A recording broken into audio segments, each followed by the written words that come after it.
नमस्कार दोस्तों, 22 नवंबर 2022 के शेयर मार्केट व्यूज में मैं सीए नीरज सेठी आपका स्वागत करता हूं। सबसे पहले कल के मार्केट की बात कर लेते हैं। कल का मार्केट बेहद ही वोलेटाइल और उतार चढ़ाव रहा और वो गिरावट के साथ ही बंद हुआ।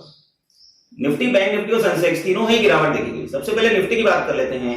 निफ्टी की शुरुआत गिरावट के साथ हुई और वो गिरावट दिन भर गहराती रही।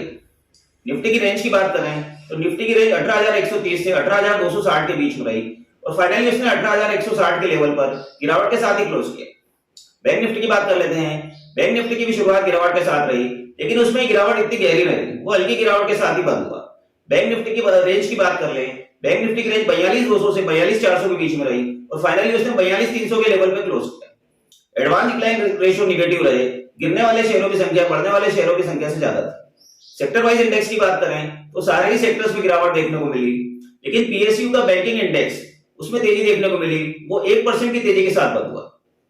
कल के मार्केट की हम की टेक अवे लेना चाहें तो हम ये पाएंगे कि निफ्टी ने 18,200 का लेवल तोड़ दिया, लेकिन 18,100 का लेवल सर्वाइव किया और बैंक निफ्टी ने भी 42,300 का लेवल तोड़ा है, लेकिन 42,200 पे उसे एक सपोर्ट मिला है। अभी देखना इंपॉर्टेंट होगा कि 42,000 का निफ्टी का लेवल और 18,000 का निफ्टी का लेवल और बैंक निफ्टी का 42,000 का लेवल कब तक सर्वाइव करता है। क्योंकि ये वीकली एक्सपायरी और मंथली एक्सपायरी है, इसलिए हमें बहुत ही कॉशियस अप्रोच के साथ काम करना होगा।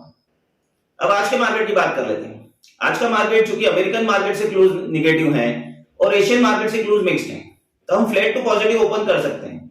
ये तेजी 25 से 50 पॉइंट की हो सकती है। निफ्टी की स्ट्रेटेजी की बात कर लेते हैं।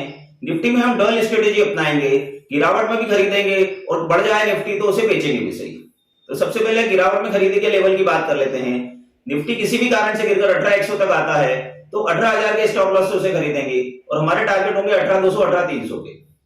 और निफ्टी किसी भी कारण से बढ़कर 18,400 के लेवल पर आता है तो उसे शॉर्ट करेंगे 18,500 के स्टॉप लॉस से और हमारे टारगेट होंगे 18,300 18,200। बैंक निफ्टी की बात कर लेते हैं।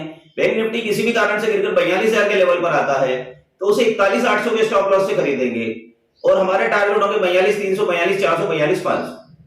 ठीक उसी तरह से बैंक निफ्टी किसी भी कारण से बढ़कर 42,600 के लेवल पर आता है तो 42,800 के स्टॉप लॉस से उसे शॉर्ट करेंगे और हमारे टारगेट होंगे 42,400 42,300 42,200।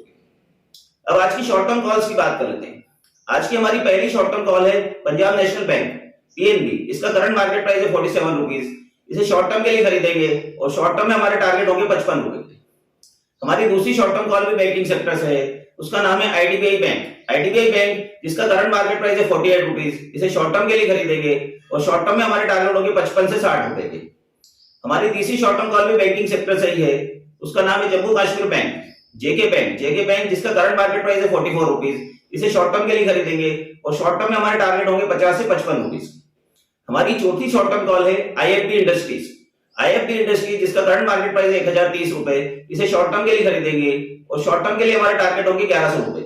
दोस्तों, बैंकिंग सेक्टर में बहुत ही अच्छी तेजी चल रही है और हमें इसमें पार्टिसिपेट करना चाहिए। कल का आप मेरा वीडियो देखेंगे तो मैंने 4 बैंकिंग शेयर्स दिए थे और चारों ने ही दिन भर में 10% से ज्यादा के रिटर्न दे दिए। तो ये तो अभी शुरुआत है, उसमें कई मल्टीपल रिटर्न्स और मिलेंगे। तो मेरा कल का वीडियो जरूर देखें और बैंकिंग सेक्टर में विशेष ध्यान रखें।